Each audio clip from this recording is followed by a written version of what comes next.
the final stretch. I am so ready to have this baby. It's crazy. I'm 38 weeks and 5 days today. I go in and get induced very, very soon. A lot of people are really, I don't want to say mad, but I guess feel some type of way that I won't share my induction date. That's just not something that I want to do. And I feel like the joy of me having my own channel and whatnot is for me to post what I want when I want. So I really don't care. And it's not even like strangers that's mad. It's family, but I'm just curious to why they want to know, in all honesty, because not that I need them, but what resources are you going to offer? Anyway, I have been in labor since Wednesday, probably Tuesday, but I'm going to say Wednesday for sure. So on Tuesday, what was that date? What was Tuesday's date? Let me go and see. The 14th, I went to my regular OB checkup or whatever. I ended up getting like my blood work done, and I got like my cervical check and everything, and I was 3 centimeters dilated. I did request for a membrane sweep, which, if people don't know what that is basically when they check you for dilation or whatever, they just literally like sweep their fingers around your cervix and the amniotic sac and like separate it or whatever, so it can start like contractions and make labor like, progress faster, supposedly. After that, I ended up coming home on Tuesday, and my allergies. After that, I ended up coming home on Tuesday, and I like did a little bit of organizing and stuff because we're getting a new refrigerator. So we were like making space where we wanted to put the refrigerator and all of that. So I like reorganized the pantry and the cabinets and stuff like that. And I was like, I'm gonna move around a little bit because I just got my membrane sweep. Hopefully it'll help me do something. Very well help do something. Contractions started. I reached out to my doula and she just was like, time them. If you could sleep through them, then perfect. But I'm like, it's crazy because I can sleep through my contractions all the way until it's time to push. So like, I don't know how it's going to be with this baby, but I know with at least my first two, I was sleeping through my contractions, and then I woke up and I felt maybe like 3 or 4 intense contractions that I couldn't like talk through or anything. And then it was literally time to push after that, and they were like back to back. So anyway, ended up going to sleep, taking a nap. The contractions were like very, very mild, and they were spaced out, so they weren't like too consistent and stuff like that. After sleeping, I ended up waking up the next morning, well, afternoon, Wednesday, and it was maybe like noon. I woke up and went to the bathroom after like finally like laying there debating on like, do I want to get up or not, because getting in and out the bed or just getting up and going to the bathroom in general is a challenge for me. So I got up, went to the bathroom, and used the bathroom, wiped myself. TMI, if you don't want to hear it, now is your time. Wiped myself, and then I saw my mucus plug intertwined with like some blood. So they always tell you, like, if you lose your mucus plug and there's like blood with it, come into the office. I did call the hospital to see if they wanted me to come in, and they were like, okay, we're gonna have the on-call labor and delivery doctor call you back. within the hour. So I'm like, okay, cool. Freaking out a little bit because it's baby number 4, and I'm like, within the hour, like anything can happen. So anyway, I started doing some more stuff around the house, started getting the kids together. My mom and my dad, they were like getting ready to make their way over and stuff like that, because we had already decided that we were just going to go ahead and go to the hospital anyway just to get checked and stuff. And my doula agreed. She just was like, yeah, go ahead, go get checked and see.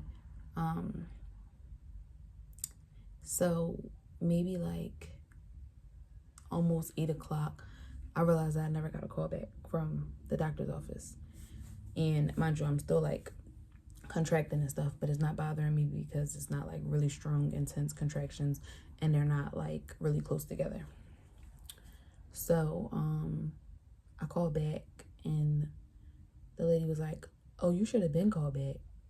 You called earlier at like I don't even know what time I called, but it was like earlier, and it was hours later that I ended up calling them back. And I was looking like, lady, this is your job. Like, you said y'all was gonna call me back within the hour. Not me keep calling back, checking in with y'all. But anyway, I ended up talking to the labor and delivery doctor that was on call. She just was like, yeah, come in, get checked. All right, cool. Still like took like an hour for us to like leave to go to the hospital after that. Anyway, because I wanted to make sure like I ate something and whatnot, which I didn't even eat like nothing crazy. I literally had like a piece of chicken. But did that. We got to the hospital. We got checked in and everything. They put me on a monitor, checked my cervix.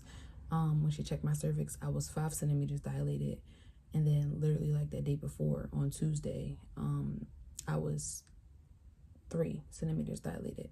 So I literally like had like a slight change or whatever within that short time period. So she just was like, okay, I mean, perfect. You're 4 centimeters dilated, and you're 50% thinned out. But the problem is the baby is up too high for us to be like, you're in like labor for us to keep you type labor. So I was irritated a little bit because I'm like, I feel the pressure, I feel the contractions. I don't want to like go home, have to like turn around, rush back, because it takes us like 40 minutes to get to the hospital. If it's traffic, it's like an hour. Like, so it's like, I don't want to rush back and then it's too late. And like, I'm in the back of somebody's car having baby. So I was like, okay, well, can you just come back at like 12 o'clock to check me? It was like, I was saying like, come back at like 12 a.m. to check me or whatever. Because at that point, it was probably like 10 o'clock. And she was like, yeah, so the problem is we can't really keep you in the room because somebody else might need the room. And I was literally calling bullshit because the floor was not even, it was like one other person on the floor for evaluation or whatever. But I'm like, all right, cool. I'm not like about to go back and forth. I'm not about to argue with her or whatever. So she just was like, we do have to like discharge you out the system or whatever, but if you want to come back, you can. So I'm like, okay, I guess that makes sense because of like insurance reasons or maybe our policies or the system or whatever. No big deal. So we end up, my husband and I, we went downstairs and we just like hung around the lobby. I was walking like for hours. I was walking.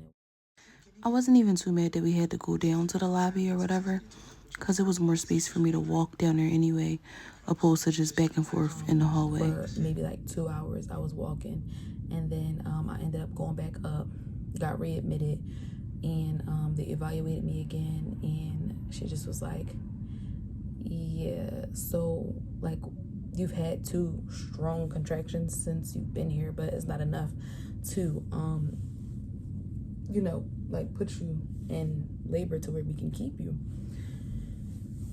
So at this point I'm getting frustrated and I'm like, bro, like, only because this baby has been so low. He has been like showing signs of being so ready, and then now is actually like, okay, you can safely come into the world. You are full term. Let's go, let's do this.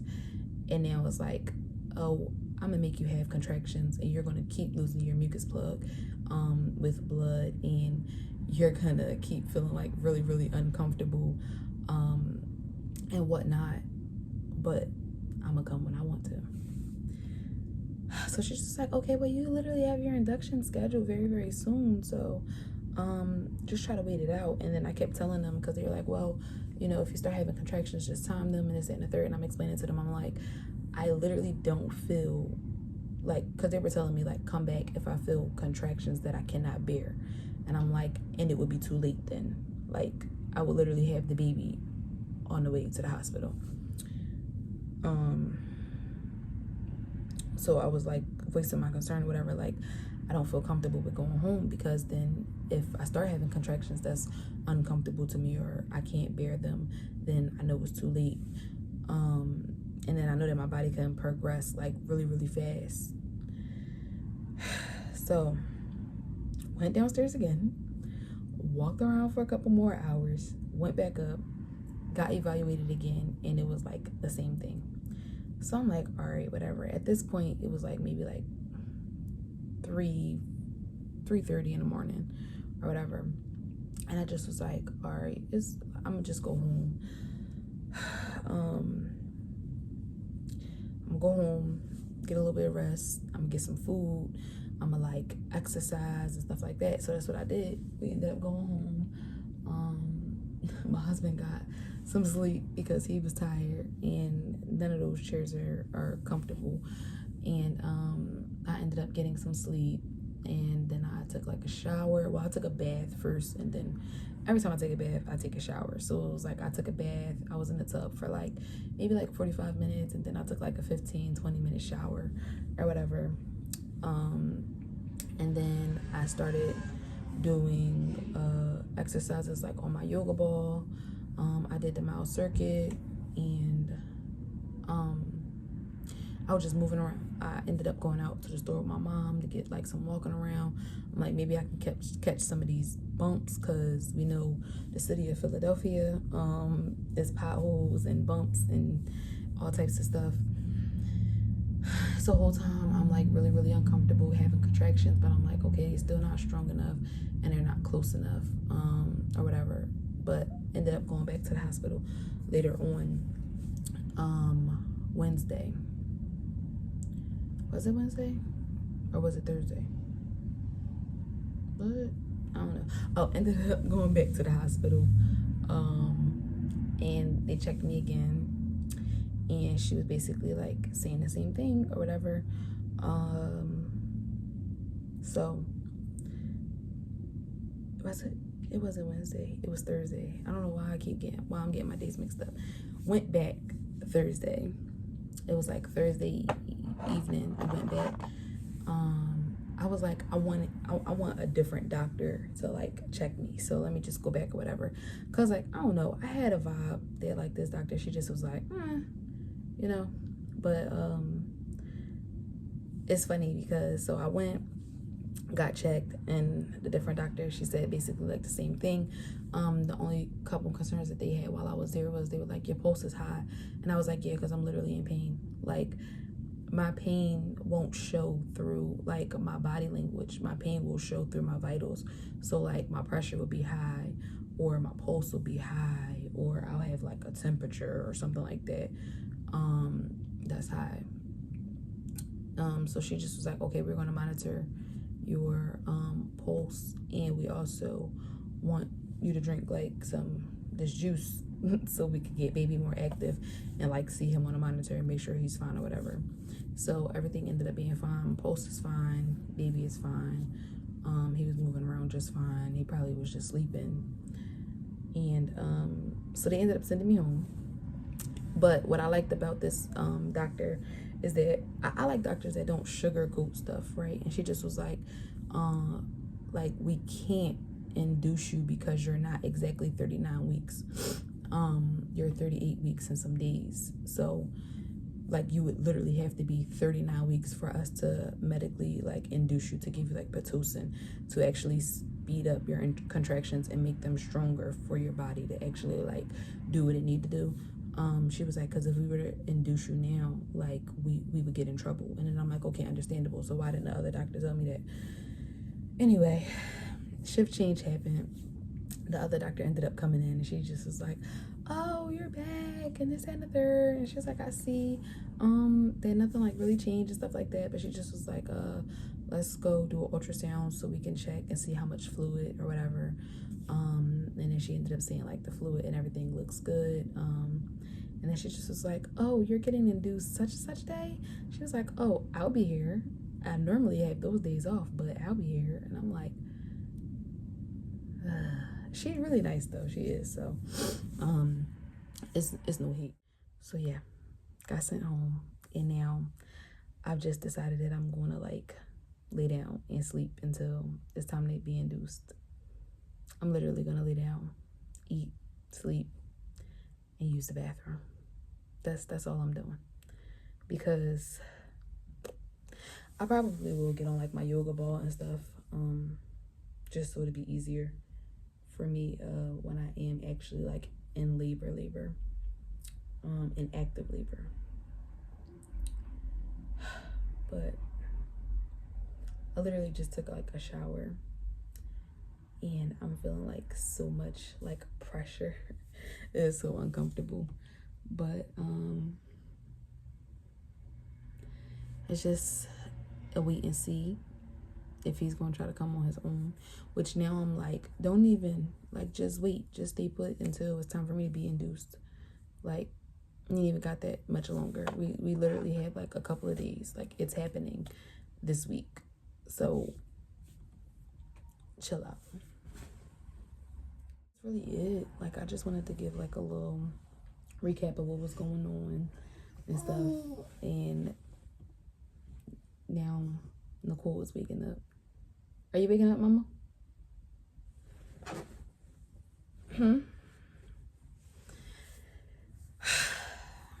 If anything, I thought that them hallways was gonna put me in labor. Like, the way that those hallways are so long.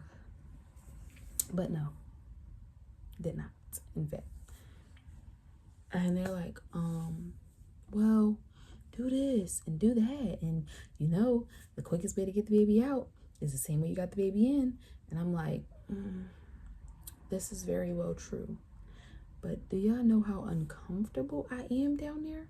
Like, typically pelvic exams don't faze me at all, but like, it's not excruciating pain, but it's like a, let me breathe through this, because if not, somebody's going to get kicked type of pain.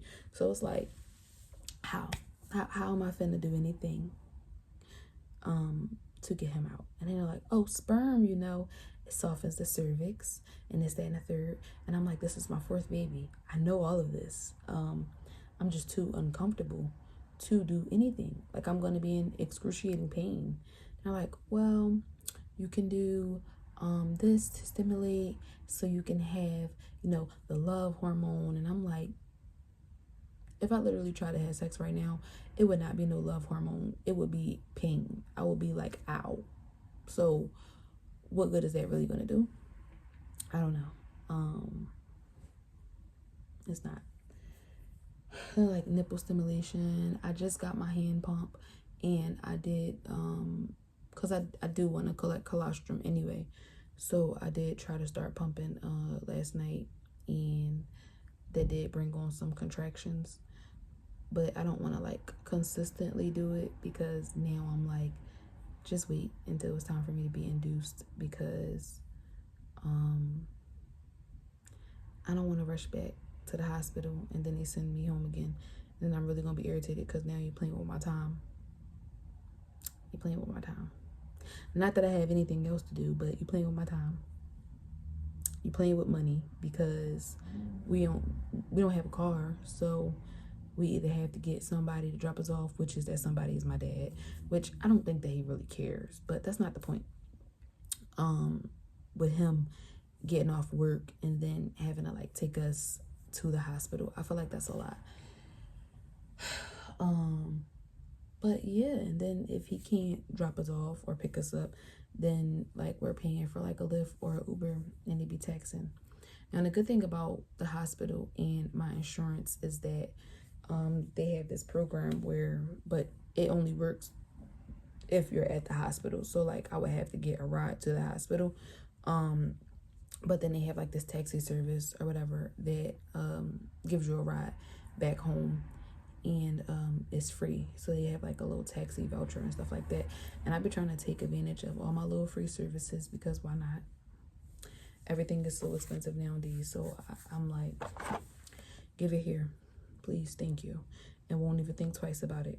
Like I'm not ashamed to ask for it. I'm not ashamed to be like, y'all got this program or that program. Like if it's gonna save me money, I'm not ashamed. But yeah, I really think that's it. I've been trying to hydrate. I'm over here literally peeling my lip right now. They peeling because I'm dehydrated. I've been trying to drink water. It's literally like every sip I take, I am running to the bathroom. But I've been trying to drink water. I probably need to drink more water.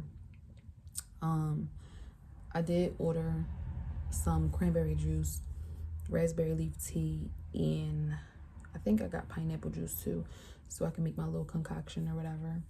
And all that really does is just softens your cervix, so it's easier for the baby to like come down. I think some people said it helped, but like not tearing. But I don't really have a problem with tearing to begin with because I didn't tear with my last 3. But once again, this baby is a mystery and there's no telling what he's going to do. So yeah, I'm praying for the best because if he make me tear, it's going to be a problem. I was going back and forth on if I wanted to strictly breastfeed or if I wanted to supplement with formula too, and I still don't know 100%. It's like a lot of stuff going on with formulas, and I'm low-key scared. And my kids typically don't react well on formula. So with my oldest, with Skylar, she was on Enfamil and she was breastfed. She only had Enfamil for maybe like the first 2 months, and then I just strictly started breastfeeding once I got like my milk supply up and I was able to like feed her on demand and pumped a whole lot of milk, because I was working then too. With my son Uriah, he was breastfed for like the first, it wasn't even like a full month, and he didn't want it anymore, so he had no choice but to go on formula. And I started him on Enfamil. Didn't take well on it. He was like throwing up and stuff like that, so I ended up switching it to Similac Sensitive. And this is when I was getting WIC, and they were like, they wasn't gonna give Enfamil on WIC anyway, but he didn't react well to it. And then they were like, well, we can give you the Similac Sensitive, I think, or something like that. Ended up getting that, and he was still throwing up. Took him to the doctors, ended up finding out that he had really bad acid reflux, so he had to take medicine for that. But then he still like was like agitated with the formula, and I switched it like so many times. So once he was like 8 or 9 months, I was like, he's eating food at this point. It is what it is. Like, I'm gonna just stop giving him this formula as often or whatever, and I'm gonna just give him like regular milk and like stuff like that. And it worked out perfectly fine. And then with my third, which is my youngest, Nicole, she was breastfed and I supplemented with Enfamil. She started throwing up like the excesses. I want to say maybe like she was on Enfamil for about like the first month, and she had like breast milk and Enfamil. Every time she would get breast milk, she'd be fine. As soon as she would get the Enfamil, she would like literally like throw up like the excesses. Like it would just come out, like just pour out.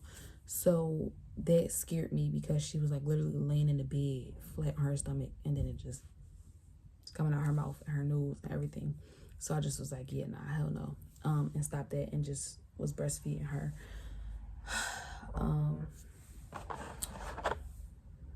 So I'm literally stuck between like a rock and a hard place. I think that the only thing that I can do is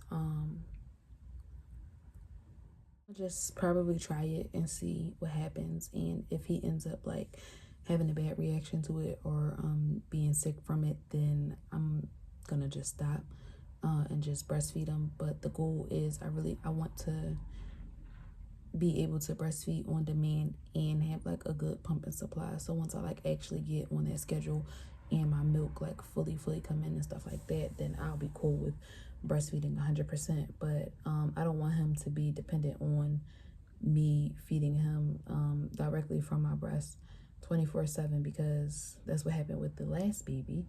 And she didn't want to take a bottle or a sippy cup or anything when it was time. So, and which was funny, she was having a bottle like more often the first 3 months of her life, because I wanted to give like her dad and her grandmom and stuff like the opportunity to be able to bottle feed her. And then she just one day did not want to take the bottle like whatsoever. So we had like all of these bottles, different brands. She also didn't want to take a pacifier either. So I want this baby on a pacifier. I don't mind having pacifier kids. Here I am. Now I'm having a contraction. But I don't mind having kids with pacifiers. So we'll see. I think that it'll just all be up to him once he's actually born. And I'm trying to see how I'm gonna like record, because I want to record while I'm in labor, and I also want to record the actual birth. My husband and my doula would be there, so my doula will possibly record for me. I definitely do have to ask, like, you know, the nurses and stuff, because I originally asked the hospital and they just was like, well, just ask who's ever on shift, and they might be cool with it. And I'm like, I don't want to record their faces. I could care less about their faces. Like, I can either blur their faces out or just not record them whatsoever. But my main thing is I definitely want to record me, so it would be nobody's face. It would be my vajayjay. So I don't see why that would be a problem. So we'll see when that time comes. Hopefully they be like, yeah, because they are typically like pretty cool on a labor and delivery floor. I haven't had like any bad experience with any of my births, and I had all 3 kids there, so I haven't had any bad experiences or anything. So we'll see. Hopefully. Nowadays people don't really care, because they know like social media is like a whole big thing, and people like record their lives and this, that, and the third. And some people just say, don't get my face. Most doctors have masks on anyways, and if you have one name tag, then obviously I could blur out your name tag. So I don't see why it should be a problem. But I do know if I make it until my induction date, I'm literally gonna make sure that I eat before I go. I will be up at like 5 o'clock in the morning eating a whole big meal. I don't care. I make sure I eat before I go, because even if I don't be hungry, I know as soon as they be like, okay, you can't eat anything, I'm gonna be pissed off. So yeah, but that's really it. Thank you for sitting through this video and watching it and listening to me ramble. There will definitely be more updates and whatnot, probably mostly shorts, if I can't do like a full video and stuff like that, just because of everything that's going on, and I want to like update it in real time. So yeah, I wanted to go live, but I don't know if that's gonna happen or not. But thank you for watching this video. Like, comment, subscribe if you haven't already subscribed.